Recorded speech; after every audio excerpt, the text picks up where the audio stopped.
આજે તો મેં બાળકોને રાસાયણિક પ્રક્રિયા એક્ટિંગ દ્વારા શીખવાડી. હાય, મારું નામ ચેતન છે અને હું એક ગવર્મેન્ટ સ્કૂલમાં પ્રાઇમરી ટીચર તરીકે કામ કરું છું. ગઈકાલે બાળકોને વિવિધ રાસાયણિક પ્રક્રિયાઓ માટેની વિવિધ પ્રવૃત્તિઓ કરાવી. આજે મેં બાળકોને લોખંડ દ્વારા તાંબાના વિસ્થાપનની પ્રક્રિયાની સમજૂતી આપી. હવે આ પ્રક્રિયા બાળકો સરળતાથી યાદ રાખી શકે તે માટે મેં બાળકો જોડે થોડીક એક્ટિંગ કરાવી. જેમાં સૌપ્રથમ મેં 2 કોરા કાગળ લઈને તેના પર આ પ્રક્રિયામાં ભાગ લેતા પદાર્થોના નામ લખ્યા. આ કાગળ બાળકના શર્ટ પર લગાવીને તેમને તે પદાર્થનું મેં નામ આપ્યું.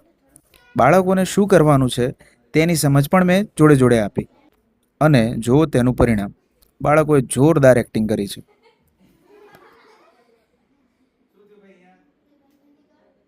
બાળકોને પ્રવૃત્તિમાં ખૂબ મજા આવી. આ પ્રવૃત્તિ દ્વારા બાળકોને રાસાયણિક પ્રક્રિયા ખૂબ સરળતાથી સમજાઈ ગઈ અને તેઓ રાસાયણિક પ્રક્રિયા અને ઘટકોની સંજ્ઞાને ખૂબ સરળતાપૂર્વક યાદ પણ રાખી શક્યા. તમે પણ આ પ્રવૃત્તિ અવશ્યથી તમારા બાળકોને વર્ગમાં કરાવજો. આજ માટે આટલું જ. આવજો.